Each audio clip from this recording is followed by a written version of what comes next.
বর্তমান সময়ে বেশ কিছু কারণে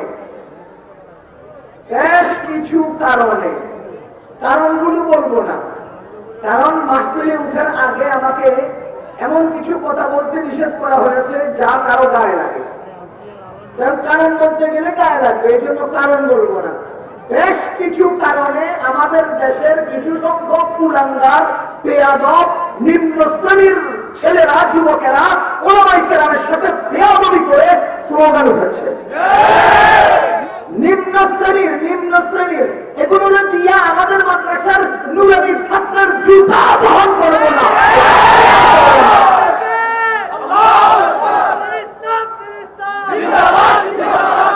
এই জাতীয় নিম্ন শ্রেণীর নিকাম্মা, নালায়েক, এসব পোলাপান দিয়ে আমাদের দেশের নুরানির পোলাপানের জুতাও বহন করাবো না।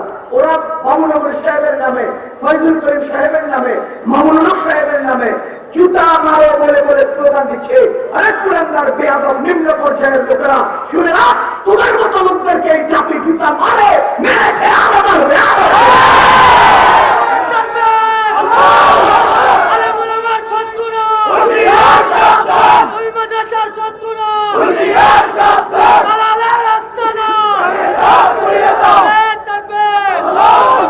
স্লোগান দিলেন না, কারণ স্লোগান দিলে তোমাদের কি না কি করতে আছে, আসলে না বুঝে এরা খেতে যাবে। আসলে এরকম কিছু লোক না বুঝে, আমরা কাউকে না বুঝে খেপাইতে রাজি না, আমরা বুঝাইতে চাই কথাগুলো। আজকে বাংলার জমিনে উলামায়ে কেরামের সাথে বেয়াদবিমূলক আচরণ হচ্ছে, এজন্যই আমরা আমাদের মাহফিলে উলামায়ে কেরামের শান নিয়ে কথা বলবো। যদি তা না হতো তাহলে আমাদের আলোচনা হয়তো অন্য কোনো বিষয় হতো। এজন্যই বলছি, আজকে আমাদের আলোচনার বিষয় উলামায়ে কেরামের শান, উলামায়ে কেরামের মহব্বত অন্তরে ধারণ করতে হবে, অন্তরে পোষণ করতে হবে, বুকে আলেম ওলামার শান নিয়ে জীবন কাটাতে হবে। এখন আমি আলেম বলে আলেমের শান নিয়ে ওয়াজ করতে বলছি না, বরঞ্চ দেশ ও জাতির কল্যাণের সাথে আলেমকে ভালোবাসার কথা বলছি। সহজ একটা উদাহরণ দিলে বুঝবেন। আপনারা বলেন তো, আলেমদের সাথে বেয়াদবি করলে তার কোনো শাস্তি আছে না নাই? আলেমদের সাথে বেয়াদবি করলে তার কোনো পরিণতি আছে না নাই? খোদার কসম, এই উলামায়ে কেরামের সাথে বেয়াদবি করলে তার পরিণয় শাস্তি মরণের আগেই ভোগ করতে হবে। এখন আপনারা বলেন তো, হযরত বুজুর্গ একজন ছিলেন, নাম ভুলে গেছি, আবু আব্দুল্লাহ আল-মুসরি গালিবান। তিনি কাউকে মারেন না, ধরেন না, থাপড়ান না, বকেন না, কিছুই বলেন না, একেবারে ঠান্ডা নিরিবিলি। একদিন তিনি রাস্তা দিয়ে হেঁটে আসতেছেন, এমন সময় একজন লোক, ইহুদি লোক, অমুসলিম লোক, সে মনে মনে চিন্তা করতেছে যে এই হুজুরের গায়ে আমি আবর্জনা ঢেলে দেব। একটা কুলি ইহুদি, সে মনে মনে ভাবছে কি এই হুজুরের গায়ে আবর্জনা ঢেলে দেবে এবং হুজুরের কাপড় ও শরীর নাপাক করে দিবে। যখন নাকি তার গান অনুপাতে হুজুর রাস্তা দিয়ে আসতেছেন, সে কাছাকাছি এসে পড়ে যাওয়ার ভান করে তার মাথার আবর্জনাগুলো হুজুরের গায়ে মেরে দিচ্ছে।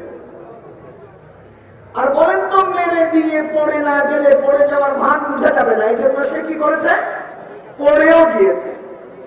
ইত্যবসরে হুজুর সাথে সাথে বললেন সাথীদেরকে যে এই লোকটাকে থাপ্পড় মার, থাপ্পড় মার, থাপ্পড় মার। এখন যে লোকটা কাউকে মারে না, কাটে না, ধমকায় না, বকে না, কিছুই বলে না, ঠান্ডা নিরিবিলি, এই লোকটা আজকে হঠাৎ করে থাপ্পড় মারা বলতে শুরু করলেন।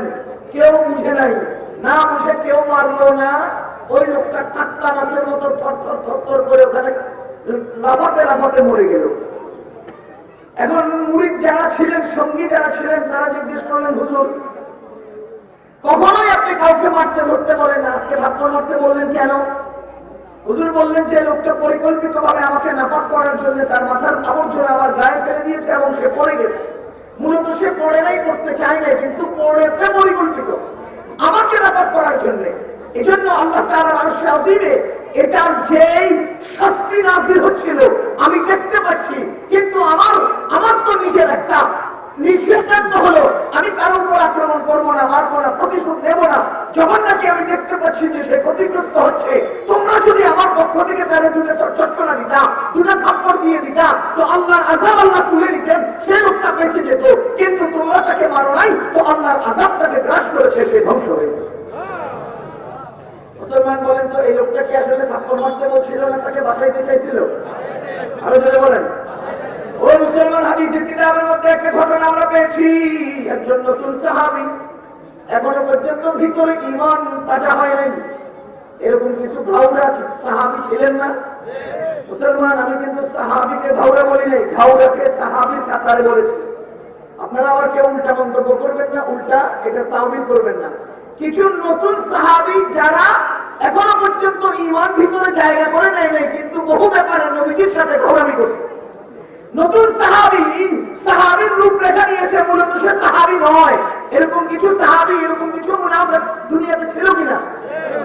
এই জাতীয় একজন নতুন করে কালিমা পড়েছে, এখনো ভিতরে ঢুকে নাই, বামাতে খায়, কোনাতে খায়।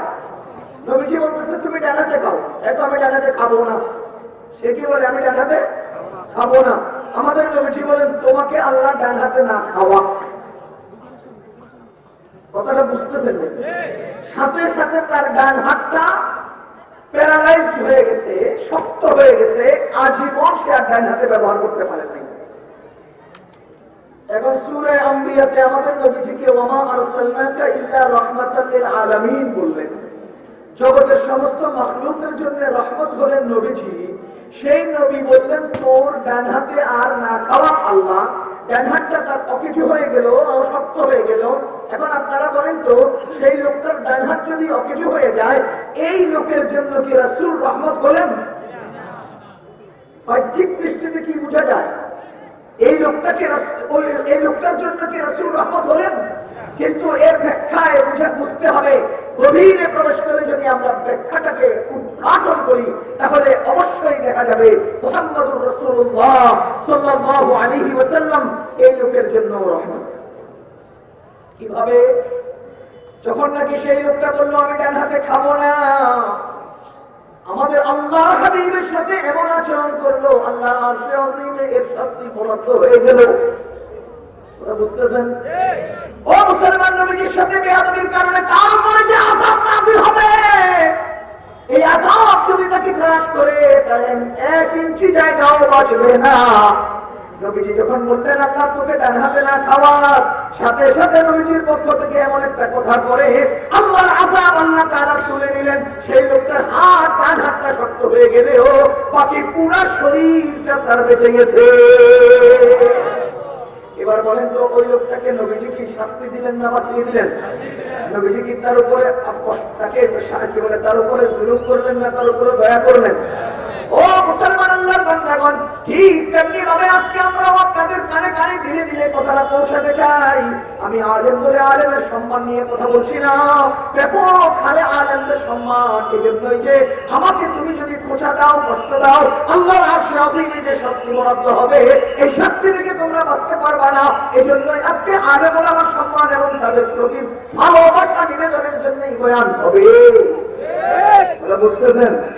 এবার বলেন তো আলেমের সম্মানে, আলেমের সাথে না আলেমের সম্মানের ওয়াজ আপনাদের সাথে? কথা বুঝেন নাই? বুঝেন নাই? আলেমের সম্মানের ওয়াজ আলেমের সাথে না আলেমের সম্মানের ওয়াজ আমাদের সাথে? এই মুসলমান একজন আলেম এই পৃথিবীর মুখে সবচাইতে দামি, সবচাইতে দামি, পৃথিবীর মুখে সবচাইতে দামি মানুষকে একজন আলেম। যদি বলেন কে? আপনারা বাঁশি বাজান, আমরা চুপ করে খাই। যারা বাঁশি বাজাইতেছে না,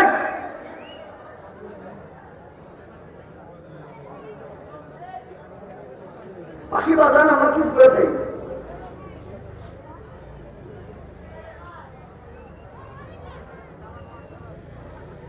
শেষ শ্রেণী বাজানি।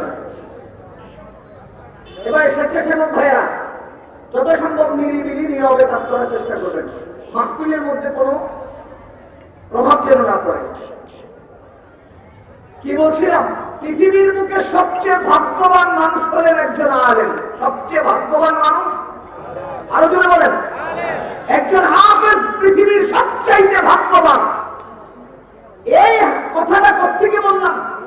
হাদিসের মধ্যে আসছে, রাসূল করিম সাল্লাল্লাহু আলাইহি ওয়াসাল্লাম ইরশাদ করেন, পৃথিবী সৃষ্টির 1000 বছর আগে, পৃথিবী সৃষ্টির আজকে থেকে 1000 না, পৃথিবী সৃষ্টির 1000, পৃথিবী সৃষ্টিরও 1000 বছর আগে স্বয়ং আল্লাহ তাআলা সূরা তাহা, সূরা ইয়াসিন, কোন কোন সূরা?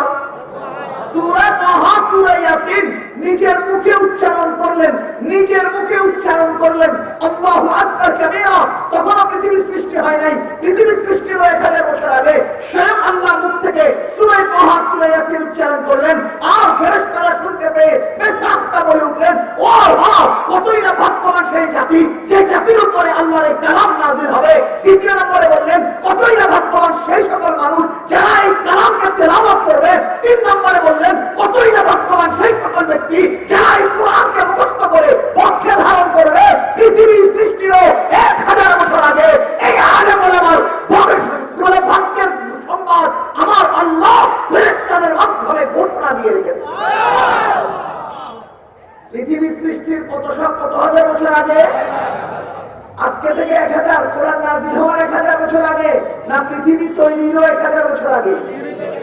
আজকের হাফেজে কোরআন, আজকের একজন আলেম, আজকের একজন আলেম, আজকের একজন হাফেজ, আজকের কোরআনের তিলাওয়াতকারী, আজকে কোরআন নাযিল হয়েছে যাদের উপরে, তাদের ভাগ্যের সুসংবাদ ফেরেশতাদের মাধ্যমে পৃথিবী সৃষ্টিরও 1000 বছর আগে আমাদের আল্লাহ তাআলা ঘোষণা করে রেখেছেন। সুতরাং হে দুনিয়ার গোলামগাররা, শুনে রেখো, তোমরা যাদের বিরুদ্ধে জুতা মিছিল করছো, তোমরা যাদের সাথে বেয়াদবি কথা বলছো, তোদের বেয়াদবিগুলো কাছে বলে আমাদের কিছুই যায় আসে না। আমাদের আল্লাহ পৃথিবী সৃষ্টির 1000 বছর আগে আমাদের ভাগ্যের কথা বলে দিয়েছে। আমরাই ভাগ্যবান, তোর ভাগ্যহারা, তোরাই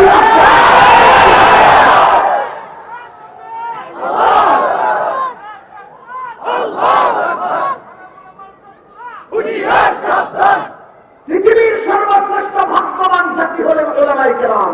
কথা বলেন ঠিক কিনা? মুসলমান 2 নম্বর, আমি একটা হাদিস আর একটা কথা বলে সামনে চলে যাব। 2 নম্বর, পৃথিবীর বুকে সবচাইতে কল্যাণ আর মঙ্গলের অর্জনকারী, মঙ্গল অর্জনকারী, কল্যাণ অর্জনকারী মানুষ উলামায়ে কেরাম। কেন? আমাদের নবীজি বলেছেন, মাইয়ুরিদিল্লাহু বিহি খায়রান, যার জন্য আল্লাহ কল্যাণ চান, কামিয়াবি চান, সফলতা চান, ইউফাক্কিহু ফিদ্দীন, তাকেই আল্লাহ কোরআন ও হাদিসের ইলম দান করেন। কল্যাণ কে চান? আরো জোরে বলেন। যার জন্য কল্যাণ কে চান? আমার নেতায় আমার কল্যাণ চাইলে কিছুই যাবে আসবে না, কারণ নেতার বাথরুম আর আমার বাথরুম একাত্রে ধরলে নেতায় আমাকে খাওয়াবে না, সে নিজে আগে বাথরুমে চলে যাবে। নেতায় আমাকে চান্স দিবে না, সেই জীবন নিজে আগে চলে যাবে। সুতরাং দুনিয়ার কোন নেতায় আমার কল্যাণ চাইলে সেই কল্যাণের 4 পয়সার মূল্য নাই, কারণ সে আমার চেয়ে নিজের কল্যাণের বেশি দাবিদার। আমার আল্লাহ তাআলা আমার কল্যাণ চান, এজন্যই আল্লাহ আমাকে ইলম দিয়েছেন। আমার আল্লাহ তাআলা ওলিপুর সাহেবের জন্য কল্যাণ চান, এজন্যই তাকে ইলম দিয়েছেন। আমার আল্লাহ তাআলা বাবুনগরের কল্যাণ চান, এজন্যই তাকে ইলম দিয়েছেন। আমার আল্লাহ ফয়জুল করিমের কল্যাণ চান, এজন্যই তাকে ইলম দিয়েছেন। আমার আল্লাহ বাবুনগরের কল্যাণ চান, এজন্যই তাকে ইলম দিয়েছেন। তোদের কল্যাণের কোনো মূল্যায়ন নাই, তোদের নেতাদের কোনো মূল্যায়ন নাই। নিজের নেতাদের কল্যাণের খবর আছে কিনা? কত বড় স্পর্ধা, বেয়াদব হলে তোর রাস্তায় আগে বরাবর বিরুদ্ধে স্লোগান দেন। শুনে না, আমার নবী বলেছেন, আমার আল্লাহ আমার কল্যাণ চান। আমার নবীজি বলেছেন, আমার আল্লাহ আমার কল্যাণকামী। সুতরাং তোমাদের স্লোগানে আমাদের কিছুই যায় আসে না, তোমাদের স্লোগানে আমাদের কিছুই যায় আসে না। কেন? মাইয়ুরিদিল্লাহু বিহি খায়রা, যার কল্যাণ চান কে? তোমার কল্যাণ তোমার নেতায় চাইলো। এবার বলো তো, দুজনের বাথরুম একাত্রে ধরলে কে আগে যাবে? কথা কয় না? তো এবারে কি তোর কল্যাণকামী হলো না নিজের পেটের কল্যাণকামী হলো? সুতরাং দুনিয়ার কোন নেতা মানুষের কল্যাণকামী নয়, সে নিজের কল্যাণকামী।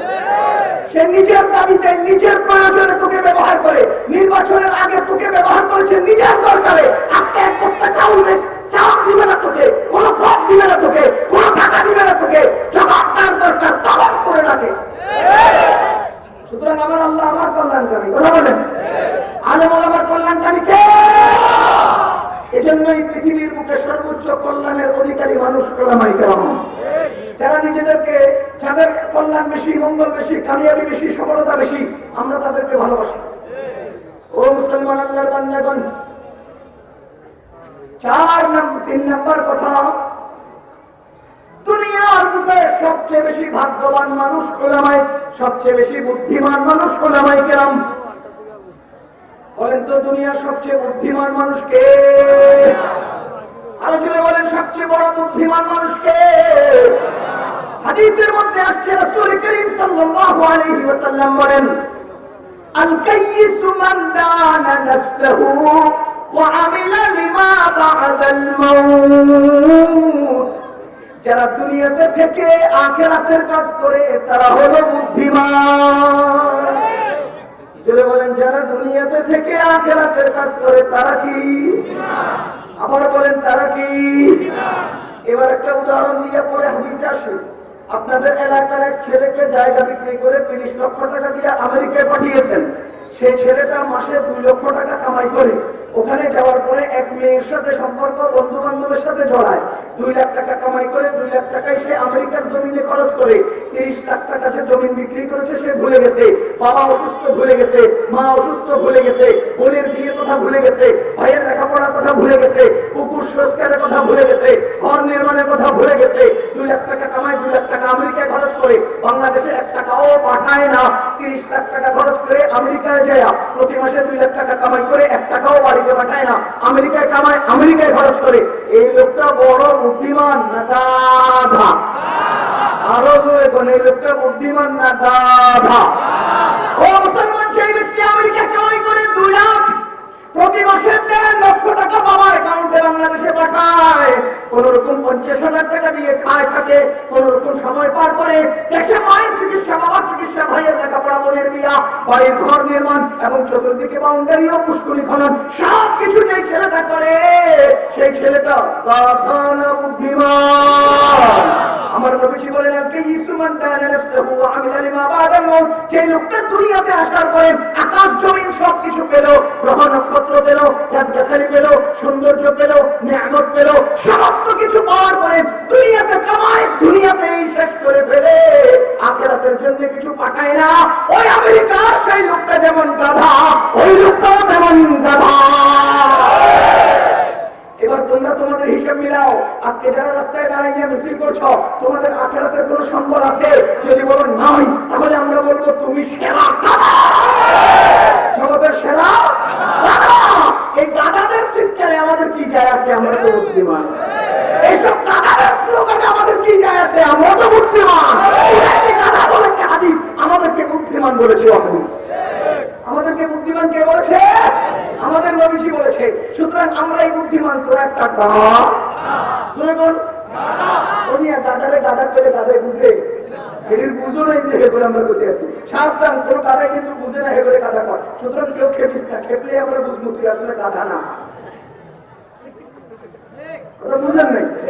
বেশি বলা যাবে না, নিষেধ করছে। হে মুসলমান, বুঝেন, একজন আলেমের কথা বলছি, শুধু আলেমের কথা। আপনারা বলেন তো, বড়কে বড় বললে বড় বড় হয় কি দিয়ে? কথা বুঝে নেই। আঙ্গুলেটা ছোট না বড়? আবার বল, বড়। আঙ্গুলেটা ছোট না বড়? বড়। আপনি ফেল করছেন। আঙ্গুলেটা ছোট না বড়? ছোট। আপনি ফেল করছেন। এক আঙ্গুল দিয়ে বড় ছোট বলা যায় না, পাশে আরেকটা দাঁড় করাইলে তখন কে বড় কে ছোট এটা বুঝে যায়। এখন এটা বড় না ছোট? যদি বলেন বড়, এর উপর আরেকটা আরো বড় দাঁড় করাইলে এটা বড় থাকে। যদি বলেন এটা বড় না ছোট, যদি বলেন ছোট, তো এর থেকে ছোট আরেকটা দাঁড় করাইলে এটা কি ছোট থাকে? তাহলে বুঝে গেল সে বড় কি ছোট, এটা তার পাশেরটা দিয়ে বুঝতে হবে। এখন আপনারা বলেন, আলেমের সম্মান বুঝতে হলে, সম্মানীদের সম্মান বুঝতে হলে, অসম্মানীদের কথাও আসতে হবে। এই জন্যই বলছি, যারা ভাগ্যবান তাদের কথা বলবো, যারা ভাগ্যহারা তাদের কথাও বলবে, যারা বুদ্ধিমান তাদের কথা আসবে, যারা গাধা তাদের কথাও বলবে। তা না হলে গাধা না ছিললে আপনি বুদ্ধিমান ছিলবেন কি দিয়া? নিচে না ছিললে উঠে ছিলবেন কি দিয়া? কালো না ছিললে সাদা ছিলবেন কি দিয়া? বড় না ছোট না ছিললে বড় ছিলবেন কি দিয়া? রাত না বুঝলে দিন বুঝবেন কি দিয়া? বাতিল না বুঝলে হক বুঝবেন কি দিয়া? এই জন্য আল্লাহ বাতিলও বানাইছে। দুনিয়াতে একাত্রে বাতিল হক একাত্রে না থাকলে হকের দাম বুঝতেন না, ওটা বুঝেন নাই। এই জন্য সমস্ত কুলাঙ্গার রাস্তার ওই রাস্তার সেই সমস্ত অথর্ব নিম্ন শ্রেণীর পোলাপানগুলো রাস্তায় স্লোগান না দিলে বাবুনগরীর দাম বাড়বে কি দিয়া, বাবুর লোকের দাম বাড়বে কি দিয়া। এই জন্য এগুলো দিয়ে রাস্তায় আল্লাহ তাআলা মাঝে মাঝে স্লোগান লাগায়। আর আর আর উজানির মাহফিলে বুঝেন নাই, বুঝতাম না না করতেছে উজানির মাহফিলে স্টেজে উঠলে পরে জনগণে কি হাদিয়া দেয় আপনারা তো জানেন, বুঝতাম না। আল্লাহ হেফাজত করে আমরা পেতে না করছে। ও মুসলমান আল্লাহর বান্দাগণ, সুতার স্লোগান তোমরা দিতে হবে না। পৃথিবীর সর্বশ্রেষ্ঠ রাষ্ট্র আমেরিকার সরকার বুশকে আল সাইদি জুতা দিয়ে দেখাইয়া দিছে কে কারে জুতা দিতে হয়। আরে উজানির মাহফিলে আমরা দেখেছি তোমাদের রাস্তার স্লোগান দেওয়া লাগবে না, ওই মাহফিলের স্টেজে কে কারে জুতা দেয় এটা আমাদের কাছে পুরাণ। কথা বলেন ঠিক কিনা? এই মুসলমান ওলামায়ে কেরামের দাম সম্পর্কে আলোচনা হচ্ছে। আল্লাহ তাআলা আলেমদেরকে সর্বশ্রেষ্ঠ ভাগ্যবান বানিয়েছে। যে ব্যক্তি দুনিয়াতে থেকে আখিরাতে সম্পদ সঞ্চয় করে সেই ব্যক্তি হলো বুদ্ধিমান। আপনার এলাকায় বলেন তো কোরআন কারীম যারা তেলাওয়াত করে একটা হরফ তেলাওয়াতে কয় নাকি? আরো জোরে বলেন কয় নাকি? কোন দেশে চলে এই নাকি? কোন দেশে চলে? ও মুসলমান, বাংলাদেশের 1 টাকা আমেরিকায় চলে, বাংলাদেশের 1 টাকা আমেরিকায় চলে, ইন্ডিয়ান টাকা আমেরিকায় চলে না। আমেরিকান টাকা পৃথিবীর সব জায়গায় চললেও সব জায়গায় চলে না, সবার কাছে চলে না, টাকা মতো দিতে হয়। খোদার কসম, এই দুনিয়ার টাকা দুনিয়াতে চলে। এই সমস্ত নেক আমলগুলো দুনিয়ার কোনো ময়দানে দাম বোঝা যায় না। আখিরাতের বাজারে দুনিয়ার কোনো ডলারের দাম থাকবে না। ছোট্ট ছেলেটার কোরআন তেলাওয়াতের 1 হরফের 10 নেকির দাম থাকবে। ও মুসলমান, কিয়ামতের ময়দানে কত নেকির দাম আর কিছু দাম, যেটা বলেন আর কিছু দাম। আল্লাহ তাআলা নাকি একটা নেকির দাম কত, একটা নেকির দাম। একটা উদাহরণ দিলে বুঝবেন। আমাদের নবীজি সাল্লাল্লাহু আলাইহি ওয়াসাল্লাম বলেন, কিয়ামতের ময়দানে আল্লাহ তাআলা একজন মানুষকে উপস্থিত করবেন, যে লোকটার কাছে অনেকগুলো নেকিও আছে, অনেকগুলো বদিও আছে, সমান সমান হয়ে গেছে। কি হয়ে গেছে? ও মুসলমান, কিয়ামতের দিন আল্লাহ তাআলা নেকি আর বদিগুলোকে গণনা করবেন না, ওজন করবেন। কি করবেন? গণনা কি করবেন? কেন ওজন করবেন? কেন গণনা করবেন না? আপনারা আজকে যোহরের নামাজে ফরজে কয়টা সেজদা দিবেন? যোহরের নামাজ কয়টা? বলে বলেন না, 4 রাকাত। এই 4 রাকাত ফরজ নামাজে সেজদা দিবেন কয়টা? আবার বলেন।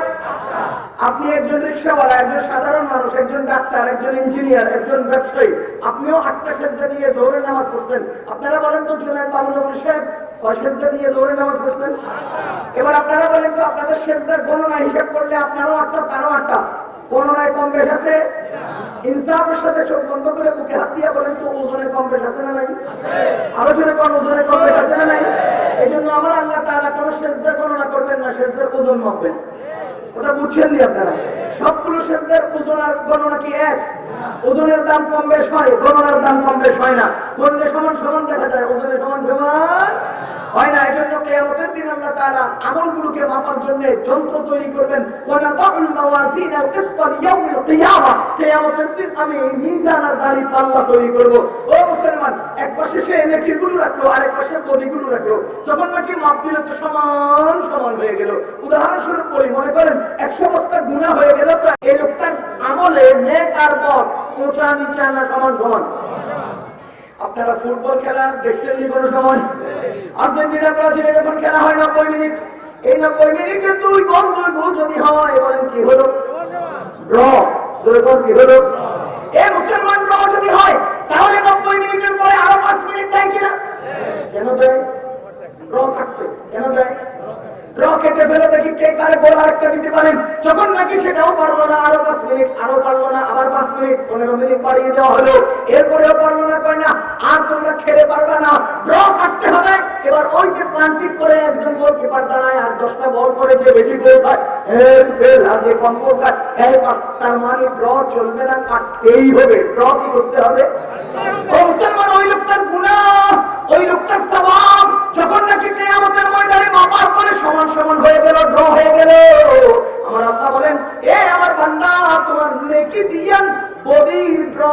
পেলাম, যাও কারো কাছ থেকে একটা নেকি নিয়ে আসো। সে দৌড়ে বাবার কাছে যাবেন, দাদার কাছে যাবেন, এমপি সাহেবের কাছে যাবে, মন্ত্রী সাহেবের কাছে যাবে, নেতা সাহেবের কাছে যাবে। এক টেলিফোনে যে লোকটা আমার কথা মতো উঠে আর বসে, সেই লোকটার কাছে যাবে। আজকে আমার একটা মাত্র নেকি দরকার, একটা মাত্র নেকি দরকার।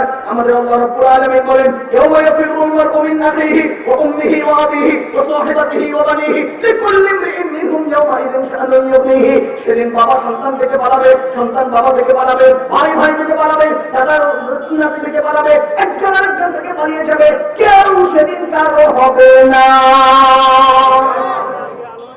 বলেন তো কেউ রাজি হবে তাকে একটা নেকি দিতে? রাজি হবে না।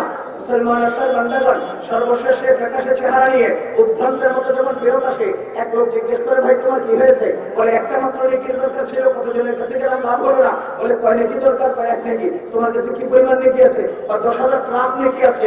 একটা নেকি দ্বারা আটকে গেছ? কয় জি। আমার কাছে তো নেকি নেই, আছে একটা, নিয়ে যাও। কয়টা নেকি? নিয়ে যাও। ও মুসলমান, সব কিছু আল্লাহ তাআলা দেখছেন। তিনি একটা নেকি নিয়ে আসলেন, নিজের নেকির পাল্লা দিলেন। বলেন তো ড্র আছে না কেটে গেছে? ড্র আছে না কেটে গেছে? আমার আল্লাহ বলেন, যাই মিয়া, তুমি তার কাছ থেকে ড্র কাটতে এক নেকি আনছো, নিয়ে আসো তারে। এই বেটা ভয় কাঁপতেছে, আল্লাহর কাছে আসছে।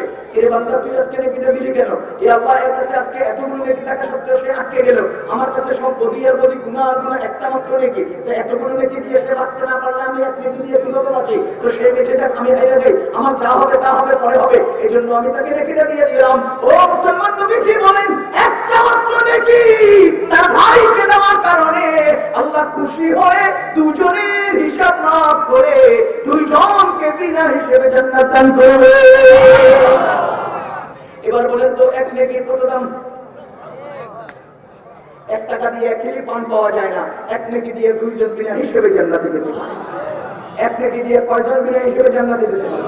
এবার বলেন একটা কোরআনের তেলাওয়াতের একটা হরফের কত নেকি? যদি বলেন যে এক নেকি দিয়ে দুইজন বিনা হিসেবে জান্নাতে পারে, আমি বলবো কোরআনের এক একটা হরফ দিয়ে 20 নেকি, তো এক এক নেকি দিয়ে দুইজন হলে 20 নেকি, মানে 20 জন লোককে বিনা হিসেবে জান্নাতে নিতে পারে। একটা হরফ। আল কাইয়িসু মান দানা নাফসাহু ওয়া আমিলা লিমা বাদাল মাউত। যে ব্যক্তি দুনিয়াতে থেকে আখিরাতের সম্পদ কামায়, সে হলো, বলে সে কি? সুতরাং আমি বলবো এই যুগের সবচেয়ে বড় বুদ্ধিমান হলেন উলামায়ে কেরাম। বুদ্ধিমান হলেন ও মুসলমান। এবার আসেন, পৃথিবীর মধ্যে সবচেয়ে সেরা মানুষ, দামি মানুষ উলামায়ে কেরাম। সেরা মানুষ, যদি বলেন সেরা মানুষ, সেরা মানুষ আমার আল্লাহ রাব্বুল আলামিন বলেন, ওয়ালাকাদ কাররামনা বানি আদম। দুনিয়ার সমস্ত মাখলুকের মধ্যে আমি সর্ব সেরা বানিয়েছি মানুষকে। সেরা বানিয়েছেন কাকে? গরু সেরা না মানুষ সেরা? গাধা সেরা না মানুষ সেরা? ও মুসলমান, কোরআনে কারীমের সূরা বনী ইসরাঈলের আয়াত দ্বারা বুঝি দুনিয়ার সেরা জাতি হলেন মানুষ। সেরা হলেন সমস্ত মাখলুকের মধ্যে সেরা কে? আবার বলেন সেরা কে? দ্বিতীয় নম্বর সেরা হলেন মুসলিম। মানুষের মধ্যে সেরা হলেন মুসলিম। মানুষের মধ্যে সেরা হলেন মুসলিম। ও মুসলমান, মুসলিম কেন সেরা? আমার আল্লাহ বলেন, ইন্নাদ দীনা ইনদাল্লাহিল ইসলাম। আল্লাহর কাছে প্রিয় ধর্ম হলো ইসলাম। সুতরাং আল্লাহর যেটা প্রিয় তার অবলম্বীরাও আল্লাহর প্রিয়। আপনাদের দেশে বিএনপি আছে না নাই? আওয়ামী লীগ আছে না নাই?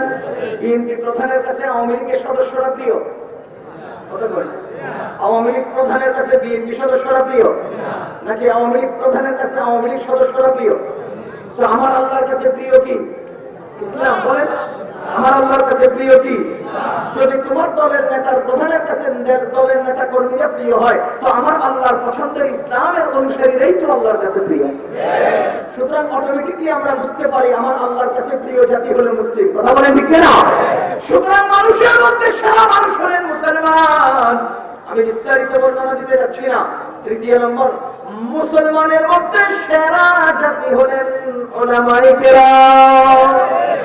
আমাদের আল্লাহ রাব্বুল আলামিন বলেন, আমাদের নবী বলেন, খায়রুকুম মান তাআল্লামাল কুরআনা ওয়া আল্লামা। খায়রুল ইসমে তাফসীর সিগা, এখানে আলিফ লাম ইজাফাত মিন ইসমে তাফসীর 3 ভাবে ব্যবহৃত হয়। এই জায়গায় ইজাফাতের দ্বারা ব্যবহৃত হয়েছে। খায়রুকুম মানে হলো খায়রুল মুসলিমিনা। খায়রুকুম মানে কি? খায়রুল মুসলিমিনা, মুসলমানদের মধ্যে সেরা। মুসলমানদের মধ্যে কি মান? ওই সকল মানুষ তাআল্লামাল কুরআনা ওয়া আল্লামা, যারা কোরআন শিখে, কোরআন শেখায়। এবার আপনারা বলেন তো, সারা মাখলুকের মধ্যে সেরা কে? মানুষ। সমস্ত মাখলুকের মধ্যে সেরা মানুষের মধ্যে সেরা, মুসলিমদের মধ্যে সেরা উলামায়ে কেরাম। এবার আপনি বলেন তো, উলামায়ে কেরাম কে? দুনিয়ার সব মাখলুকের সামনে সেরাদের সেরাদের সেরা যারা, তারা হলেন উলামায়ে কেরাম। সেরাদের সেরাদের সেরা, সেরাদের শুধু কি সেরাদের সেরা? আরে শুধু সেরা না, সেরাদের সেরা না, সেরাদের সেরাদের সেরা, সেরাদের সেরাদের সেরা উলামায়ে কেরাম। আপনি কাল্লার তুলনা করেন মিয়া, কোরআনের আয়াত দিয়ে যদি আমরা বুঝতে চাই, কোরআনের আয়াত দিয়ে যদি আমরা আপনাদেরকে অঙ্ক করে দিতে চাই, তো দেখবেন যে আপনারা গরুদের গরুদের গরু। উলামায়ে কেরাম সেরাদের সেরাদের সেরা। বলেন, আপনারা যারা রাস্তায় মিছিল করছেন, জানি না তাদের জন্মের কোন জায়গায় কোন পর্যায়ে সমস্যাটা আছে, আমি আপনাদেরকে বলবো, আপনারা গরুদের গরুদের গরু, উলামায়ে কেরাম সেরাদের সেরাদের সেরা। এবার আমি দূরবীনটা দেখলাম না, গরুদের গরুদের গরু দেব। কোরআনে কারীমে আল্লাহ তাআলা সূরা আরাফের মধ্যে একটা দূরবীন দিয়েছে। কি দিয়েছেন? এটা দূরবীন নাযিল করছেন। ওয়ালাকাদ লাহুম কুলুবুন লা ইয়াফকাহুনা বিহা ওয়া লাহুম আ'য়ুনুন লা ইউবসিরুনা বিহা ওয়া লাহুম আযানুন লা ইয়াসমাউনা বিহা। এ মুসলমান, আমি যে আয়াতটা বলছি এটা কোরআনে আছে না নাই? কোরআন শরীফ কতদিন পর্যন্ত দুনিয়াতে চলবে? আরো জোরে বলেন। কোরআনের আয়াত যদি কোনো যুগে কারো গায়ে লেগে যায়, তারা যদি বলে হুজুর আমার বিরুদ্ধে বলছে, আপনারা বলেন তো তার বিরুদ্ধে না কোরআনের পক্ষে? কারো গায়ে যদি লেগে যায়, আমাদের কিছু করার নাই, কারণ লাগানোর জন্য আল্লাহ নাযিল করেছেন। আল্লাহ নাযিল করেছেন কি জন্য? যদি লাগাইয়া এই দিতাম না পারি তো এবার কোরআনের তাফসীর করে লাগতো। যদি জামানার যুগের প্রয়োজনে জামানার ব্যক্তিদের সাথে আয়াত না লাগানো যায়, তাহলে তাফসীরের দরকার কি? লাহুম কুলুবুন লা ইয়াফকাহুনা বিহা ওয়া লাহুম আ'য়ুনুন লা ইউবসিরুনা বিহা ওয়া লাহুম আযানুন লা ইয়াসমাউনা বিহা। আমার আল্লাহ বলেন, এই যে দূরবীনটা চোখের মধ্যে লাগাও তো দেখো, উলাইকা কাল আনআম, এরা হলো গরুর মতো। আল্লাহ কয় না গরুদের গরুদের গরু, ফালহুম আযাল উলাইকা হুমুল গাফিলুন। শব্দ তিনটা আসছে না? উলাইকা কাল আনআম, ফালহুম আযাল উলাইকা হুমুল গাফিলুন। যদি তিনটা করেন তাহলে এরা গরু গরু গরু, গরুদের গরুদের গরু। আয়াতের তর্জমা গরুদের গরুদের, মানে তিন টাইপের গরু একত্র করলে যত বড় গরু বলি এর চেয়ে বড় গরু।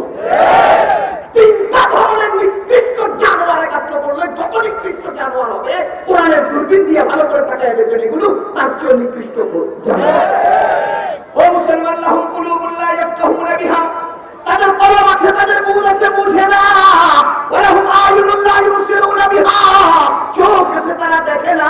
তার মানে সূর্য উদিত হলেও দেখে না, সূর্য উদিত হলে দেখে না। আসলে কি দেখে না? যা দেখার তা দেখে না। বলেন যা দেখার। আরে করোনা কালে বিপদগ্রস্ত মানুষদের জন্য যখন নাকি চাউলের বস্তা তাদের হাতে দেয়, তারা ঘরের নিচে মাটির তলে স্তূপ দিয়ে রাখে। আরে গরিব মানুষের জন্য তেল যখন তাদের হাতে দেয়, তারা এগুলোকে রাতের অন্ধকারে নিজের খাটের নিচে রেখা দেয়। এদের কাছে চোখ থাকতে হয় না, সমাজের গরিব দুঃখীদেরকে দেখে না। কথা মিলতেছে নি? ও মুসলমান, ওয়ালাহুম আ'য়ুনুন লা ইউবসিরুনা বিহা ওয়ালাহুম আযানুন লা ইয়াসমাউনা বিহা। তার পাশের মানুষগুলো না খাওয়া, না খেয়ে, না পেয়ে চিৎকার করে হাজারি করে, তারা শুনে না শুনে না শুনে না, ভূমি গর্ত ভরাট করে মহাঅট্টালিকা নির্মাণ করে। এই জাতীয় লোক জগতে আছে না নাই? এই মুসলমান টেবিলের চিপা দিয়া, ছাপা দিয়া, ফাঁকে দিয়া, ফুঁকে দিয়া, উপর দিয়ে, নিচে দিয়া, চেয়ারম্যানের শালা, চেয়ারম্যানের কি বলে দারোয়ানের শালার বন্ধু হলে ভাবসাব হয়ে যায়। বুঝেন নাই? চেয়ারম্যানের দারোয়ানের শালার বন্ধু, বাপরে বাপ, এর বাপ। কথা কয় না? এই মুসলমান এই জাতীয় একটা দূরবর্তী তেজস্বতী জগতে আছে না নাই? আমার আল্লাহ বলেন, ওয়ালাহুম আযানুন লা ইয়াসমাউনা বিহা, তারা শুনতে গিয়েও শুনে না। উলাইকা কাল আনআমি বাল হুম আযাল। আল্লাহ তাআলা বলেন এরা হলো গরুর মতো। কয় না গরুর মতো করে কম হইব, গরুদের গরুদের গরু। বুঝেন নাই? এবার একটা ছোট্ট জরিপ দেন তো সহজে বুঝবেন। ও মুসলমান, জগতে আল্লাহ মানুষ বানিয়েছেন, বলেন কি বানিয়েছেন জগতে? আকাশে আল্লাহ ফেরেশতা বানিয়েছেন, ওটা কোন? জঙ্গলে জানোয়ার আছে না নাই? কয় জাতি হলো? জানোয়ার, ফেরেশতা, মানুষ। আকাশে বলেন জঙ্গলে, জগতে ফেরেশতাদের কাছে বুঝ বুদ্ধি আছে না নাই? বলেন বুঝ বুদ্ধি আছে না নাই? জঙ্গলের জানোয়ারের কাছে বুঝ বুদ্ধি, জঙ্গলের জানোয়ারের কাছে বুঝ বুদ্ধি, জগতের মানুষের কাছে বুঝ বুদ্ধি, ওটা বুঝেন নাই? তাহলে বুঝে গেল দুই গ্রুপের কাছে বুঝ বুদ্ধি আছে, এক নাম্বার ফেরেশতা, দুই নাম্বার মানুষ। ওটা বুঝতেছেন না? এবার বলেন তো, ফেরেশতাদের কাছে পেট আছে, ক্ষুধা আছে, নারীর প্রতি আকর্ষণ আছে? ফেরেশতাদের কাছে পেট আছে, ক্ষুধা আছে, নারীর প্রতি আকর্ষণ? জঙ্গলের জানোয়ারের কাছে ক্ষুধা আছে, পেট আছে, নারীর প্রতি আকর্ষণ আছে? জানোয়ারের কাছে ক্ষুধা, নারী জাতির প্রতি আকর্ষণ। মুসলমান মানুষের কাছে ক্ষুধা, নারীর প্রতি আকর্ষণ। এবার আপনারা অঙ্কটা মিলান, আমার আল্লাহ ফেরেশতাদের বুদ্ধি আমাদেরকে দিছে, আর জানোয়ারের ক্ষুধাও আমাদেরকে দিছে। কথা বুঝতেছেন নি? আবার কোন বুঝতেছেন নি? ফেরেশতাদের কি আছে আমাদের কাছে, জানোয়ারের কাছে কি আছে? ক্ষুধা আছে আমাদের কাছে। ক্ষুধা দুই পদের, একটা হলো যৌবনের ক্ষুধা, আরেকটা হলো পেটের ক্ষুধা। বলেন ক্ষুধা কয়টা? ও মুসলমান, এবার আসেন আপনি মাঝখানে মিলে জগতের মানুষ দুই পদে আছে, দুইটা জিনিস নিয়ে মাঝখানে আছে। ফেরেশতাদের বুঝ বুদ্ধি মানুষের কাছে আছে, জঙ্গলের জানোয়ারের ক্ষুধা মানুষের কাছে। এবার আপনারা বলেন তো, ফেরেশতাদের কাছে ক্ষুধা, এদের কাছে ক্ষুধা নাই, বিপদের সংখ্যা নাই, বিচারেরও দরকার নাই। ওদের কাছে ক্ষুধা আছে, বুঝ বুদ্ধি নাই, বিচারেরও দরকার। আমাদের বুঝ বুদ্ধি, ক্ষুধা, বিচারের দরকার। কথা বুঝতেছেন নি আপনারা? এতটুকু যদি বুঝেন, এবার আসেন আল্লাহর কসম, আল্লাহ তাআলা আমাদের প্রতি কি পরিমাণ দয়া করেছেন। আল্লাহ প্রদত্ত সেই বুঝ বুদ্ধি আমাদেরকে দিয়েছেন, আবার সেই বুঝ বুদ্ধি অনুপাতে নিজের দুইটা চাহিদা, পেটের ক্ষুধার চাহিদা, যৌবনের ক্ষুধার চাহিদা, এই দুটো চাহিদা পূরণের জন্য আল্লাহ বুঝ বুদ্ধি দিয়ে ক্ষান্ত হন নাই। এই বুঝ বুদ্ধিকে সুষ্ঠুভাবে নিয়ন্ত্রণের জন্য আল্লাহ আসমান থেকে কোরআন নাযিল করেছেন। সেই কোরআনগুলো মানুষের বুঝ বুদ্ধি দিয়ে ঠিকমতো বুঝবে না, এজন্য আল্লাহ বুঝিয়ে দেওয়ার জন্য মানুষের মধ্য থেকে রাসূলও দুনিয়াতে পাঠিয়েছেন। এবার আপনি বলেন তো, আল্লাহ আমাদের প্রতি কি দিয়েছেন? এক নম্বরে আল্লাহ প্রদত্ত বুঝ বুদ্ধি দিয়েছেন, সেই বুঝ বুদ্ধি নিয়ন্ত্রণের জন্য কোরআনও দিয়েছেন, সেই কোরআন বুঝিয়ে দেওয়ার জন্য রাসূলও দিয়েছেন। তো আল্লাহ আমাদেরকে এত কিছু দেওয়ার পরেও আমরা যদি আমাদের বুঝ বুদ্ধিকে নিয়ন্ত্রণ করে ওই দুইটা ক্ষুধাকে নিয়ন্ত্রণ না করতে পারি, যদি নিজের পেটের চাহিদা এবং যৌবনের চাহিদা যথাযথভাবে কন্ট্রোল আর নিয়ন্ত্রণ করতে না পারি, আল্লাহর কসম আমরা জঙ্গলের জানোয়ারের চেয়ে নিকৃষ্ট হয়ে যাবে। এ মুসলমান আল্লাহর বান্দাগণ, এবার অন্তত আপনারা বুঝেন, আল্লাহ আমাদেরকে বুঝ বুদ্ধি দিলেন, কোরআন দিলেন, রাসূল দিলেন, এত সব কিছুর পরে সুনির্দিষ্ট শরীয়ত দিলেন। এরপরেও যদি আমরা আমাদের চাহিদাগুলো ঠিকমতো পূরণ না করি, আমরা কি মনুষ্যত্বের কাতারে থাকবো, জানোয়ারে পরিণত হব? এজন্যই আল্লাহ তাআলা বলেন, উলাইকা কাল আনআম, এরা হলো জানোয়ার। এরা কি? এটা একটা দূরবীন, লাগান সবার চোখের মধ্যে, দূরবীন লাগান সবার চোখের মধ্যে। দেখেন সুদখোর আছে কিনা? ওই সুদখোর মানি গরু, সুদখোর মানি, সুদখোর মানি কি দিয়ে বুঝলেন?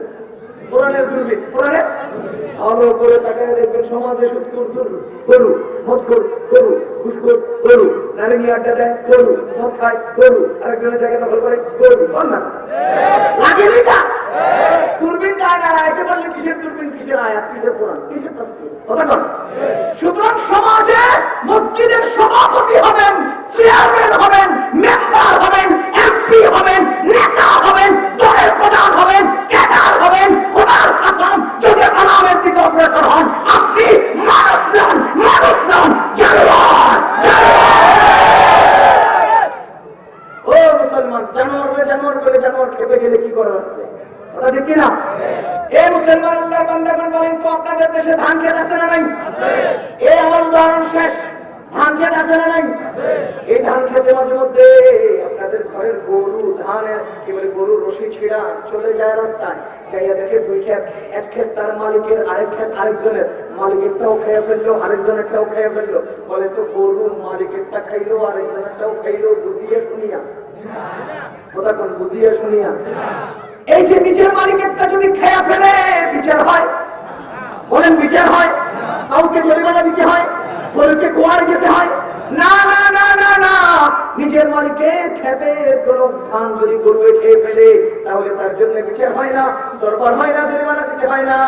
ওরে মুসলমান, আরেকজনেরটা যদি খেয়ে ফেলে তাহলে জরিমানা লাগে, কুয়ারে যেতে হয়। এবার আপনারা বলেন তো দুই ক্ষেতের মাঝখানে আইল আছে না নাই? এই আল্লাহর বান্দাগণ, একটা গরু রশি ছিঁড়ে রাস্তায় নেমে আসলো, দুই ক্ষেতের ধান খেয়ে ফেললো। এক ক্ষেতের ধান ফেললে কোনো অসুবিধা নাই, কোনো বিচার নাই, আরেক ক্ষেতের ধান খেয়ে ফেললে তার বিচার আছে। এই মুসলমান বলেন তো আমার আল্লাহ তাআলা আমাদের জন্য হালাল জিনিস দুনিয়াতে দিয়েছেন কিনা? হারাম জিনিস দিয়েছেন কিনা? হালাল খেলে কোনো বিচার? হালাল খেলে বিচার, হারাম খেলে বিচার, হালাল খেলে বিচার, হারাম খেলে বিচার। এবার গরু ধান খেয়ে ফেললো দোনো জায়গা থেকে, বুঝে খাইলো না না বুঝে? কথা বলেন, বুঝে খাইলো না না বুঝে? এবার বলেন তো আমরা যে হালালও খাইলাম হারামও খাইলাম, হারাম খাইলে জাহান্নামের পরে যাইতে হবে, হাসরের ময়দানে বিচারের কাছে দাঁড়াতে হবে, এটা কি আমরা জানি না? ভুলে গেছি? জানি। এটা কি আমরা জানি কি জানি না? এ মুসলমান, গরু ধান খেয়ে ফেললো, যেটা খাইলে বিচার হয় সেখানেও খাইলো, যেটা খেলে বিচার হয় না সেটাও খেয়ে ফেললো। জেনে না না জেনে? যদি গরু না জেনে খাইয়া গরু হয়, তুমি তো বুঝিয়ে শুনিয়ে খাইলা, তুমি কি হবে? খালি গরু হইলে কম হবে না গরুর চেয়েও খারাপ বলতে হবে? এই জন্যই আমার আল্লাহ বলেন উলাইকা কালানাম, এরা গরু না, গরু হইলে কম বলবুন অদল, গরুর চেয়েও খারাপ। কথা বল। এই মুসলমান দুনিয়ার সম্মানী মানুষ হলেন ওলামায়ে কেরাম। বলেন দুনিয়ার সম্মানী মানুষ কে? আমি স্পষ্টত আপনাদেরকে একটা কথা বলে দেই, আল্লাহ তাআলার হুকুমগুলো মেনে নেওয়া ইবাদত। আল্লাহর হুকুমগুলো মেনে নেওয়া, আবার আল্লাহর হুকুম নিষেধগুলো থেকে বেঁচে থাকাও। কথা বলেন। আল্লাহর হুকুমগুলো মেনে নেওয়া, নামাজ পড়া, রোজা রাখা, হজ করা, যাকাত দেওয়া, বড়দেরকে সম্মান করা, মা বাবার সাথে সদাচরণ করা ইবাদত কিনা? আবার আল্লাহ নিষেধ করেছেন এমন কাজ থেকে বেঁচে থাকাও। ঘুষ না খাওয়া, সুদ না খাওয়া, মদ না খাওয়া, জেনা ব্যভিচার না করা, জুলুমবাজি না করা, আরেকজনের জায়গা দখল না করা, পরকীয়া না করা, এগুলো ইবাদত করেন। এগুলো এবার আপনারা বলেন মানুষ দুনিয়াতে কয়েক প্রকার, যারা ইবাদত করে গুনাহ করে না। এক নাম্বার, ইবাদত করে কি করে না? দুই নাম্বার, যারা ইবাদত করে গুনাহ করে। দুই নাম্বার, ইবাদত করে গুনাহ করে। তিন নাম্বার, ইবাদত করে গুনাহ করে, এই ইবাদত করে না গুনাহ করে, ইবাদত করে না গুনাহ করে। চার নাম্বার, ইবাদত করে না গুনাহ করে না, তারা ইবাদতের কাছেও নাই, গুনাহের কাছেও নাই, দুই নাম্বারইও নাই, এক নাম্বারইও নাই। বুঝতেছেন নি? তাহলে কয় পদ হলো? মুসলমান বলেন তো ইবাদত করে গুনাহ করে না। আমি গুনাহ করে না অর্থ এই যে স্বেচ্ছায় সজ্ঞানে ইচ্ছা করে কোনো গুনাহে লিপ্ত হয় না। গুনাহ করার অর্থ এই নয় যে সে গুনাহ করেই না, বরঞ্চ গুনার কাজ করার আগে না মাঝে মধ্যে হয়েও যায়। এই মুসলমান বলেন তো ইবাদত করে গুনাহ করে না এমন লোক আছে না নাই? আমি তো বলবো জামানায় যদি কোন ইবাদত করে গুনাহ করে না এমন লোক খুঁজতে হয়, একমাত্র উলামায়ে কেরামকে খুঁজতে হবে। একমাত্র কাকে খুঁজতে হবে? উলামায়ে কেরামকে। আর দুই নম্বরে ইবাদত করে গুনাহ করে, আবার তাওবাও করে, ইস্তিগফার করে। এই দলে উলামায়ে কেরাম আছে, সাধারণরাও আছে। এই দলে আলেমরাও আছে, সাধারণরাও আছে। আমি এই কথা বলি না যে ইবাদত করে গুনাহ করে না শুধু আলেম মানি এই দল না। যদি এই দলের কাউকে পেতে হয় তো আলেমের মধ্যে যেতে হবে। কথা বুঝতেছেন? এই দলে কাউকে পেতে হলে আলেমের কাছে যেতে হবে। এটা নয় যে আলেম মানি গুনাহ করে না, ইবাদত করে না। অনেক আলেম এমন আছেন যারা গুনাহ করেন, ইবাদত করেন, তাওবাও করেন। অনেক সাধারণ মুসলমান এমন আছেন যারা ইবাদত করেন, গুনাহ করেন, তাওবাও করেন। আছেন না নাই? আবার কিছু লোক এমন আছে যারা ইবাদত করে না, খালি গুনাহে লিপ্ত হয়। এমন লোক সমাজে আছে কিনা যারা ঈদের নামাজও পড়তে যায় না? এমন লোক সমাজে আছে কিনা যারা সপ্তাহে জুমার নামাজও পড়তে যায় না। আর দুনিয়ার সমস্ত ধান্দাবাজি, পাটপারি, হাইজে, খুন, লুণ্ঠন, ছিনতাই, ব্যভিচার, আরেকজনের উপরে দাবাও, সব অন্যায় অবিচার তারা করে, আছে না নাই? এই জাতীয় লোকগুলো আজকে রাস্তার মধ্যে স্লোগান দেয়, যাদের নামাজের খবর নাই, অথচ তারা আলেমের বিরুদ্ধে স্লোগান উঠায়। ও মুসলমান, এই জন্যই বলছি দুনিয়ার বুকে সবচেয়ে দামি ওলামায়ে কেরাম, সবচেয়ে দামি, সবচেয়ে দামি ওলামায়ে কেরাম। সুতরাং আমাদেরকে স্পষ্টত জানতে হবে, জগতে আলেম ওলামার সম্মান সবচেয়ে বেশি তার কাছে, জগতের কাছেও, জগতের কাছেও। আমরা সেই সকল আলেম ওলামাকে মহব্বত করবো, ভালোবাসবো। কথা কোন ঠিক কেন? এই মুসলমান, সর্বশেষ কথা, এই দুনিয়ার মুখে আমাদের নবীজি বলেন, লা তাকুমুস সাআতু হাত্তা ইউকালু আল্লাহ আল্লাহ। যতক্ষণ পর্যন্ত একজন ইমানদার দুনিয়াতে থাকবে, ততক্ষণ পর্যন্ত কিয়ামত হবে না। ততক্ষণ কি হবে না? আল্লাহু আকবার কাবীরা। কিয়ামত হবে না মানে কি? আগে কিয়ামত হবে মানে কি বুঝতে হবে, তারপরে হবে না মানে বুঝতে হবে। আল্লাহু আকবার। আমাদের নবীজি বলেন কিয়ামত, আল্লাহ তাআলা বলেন কিয়ামত মানে নুফিখা ফিস-সূরি ফাসায়কা মান ফিস-সামাওয়াতি ওয়া মান ফিল আরদি। যখন সিংহের ফুৎকার দেওয়া হবে, আসমান জমিনে যা কিছু আছে সব ধ্বংস হয়ে যাবে। ইন্না যালজালাতাস সাআতি শাইউন আযীম। সমস্ত কিয়ামতের বিভীষিকা মারাত্মক বিভীষিকা। ওয়া তাআন্নাস সুকারা ওয়া মা হুম বিসুকারা ওয়ালাকিন্না আযাবাল্লাহি শাদীদ। ইযা যুলজিলাতিল আরদু জিলজালাহা ওয়াল কারিআতু ওয়াল কারিআ। এই সবগুলো হলো কিয়ামতের বর্ণনা। ও মুসলমান, কিয়ামত হবে মানে আসমান ভেঙে পড়ে যাবে, কিয়ামত হবে মানে পৃথিবী ধ্বংস হয়ে যাবে, কিয়ামত হবে মানে সূর্য আলো শূন্য হয়ে যাবে, কিয়ামত হবে মানে চন্দ্র আলো শূন্য হয়ে যাবে, কিয়ামত হবে মানে গাছগাছালি ধ্বংস হবে, পাখি ধ্বংস হবে, বাতাস স্তব্ধ হবে, মানুষ সব ধ্বংস শেষ হয়ে যাবে। এবার বলেন তো, কিয়ামত মানে পৃথিবী ধ্বংস হবে, আসমান খসে পড়বে। কিয়ামত হবে না মানে আসমান খসে পড়বে না, কিয়ামত হবে না মানে পৃথিবী ধ্বংস হবে না, কিয়ামত হবে না মানে গাছগাছালির ফল উৎপাদন বন্ধ হবে না। কথা বুঝতেছেন? নবীজি বলেন, লা তাকুমুস সাআতু হাত্তা ইউকালু আল্লাহ আল্লাহ। যতক্ষণ পর্যন্ত একজন ইমানদারের ঈমান থাকবে, ততক্ষণ পর্যন্ত কিয়ামত হবে না। আমি আল্লাহর কসম করে বলছি, শুনেন মুসলমান, সারা দুনিয়ার সমস্ত সরকার একত্র হয়ে যদি সমস্ত সম্পদ, সমস্ত ইট পাথর লোহা লক্কর গাছগাছালি মাটি ইট বালি সবকিছু জমা করে আসমান টিকানোর বা ঠেকানোর মতো কোন পিলার বানাতে চায়, আপনারা বলেন তো পারবে কিনা? দুনিয়ার সমস্ত সরকার একত্র হইয়া আসমান ঠেকানোর কোন পিলার বানাতে আরো জোরে বলেন পারবে?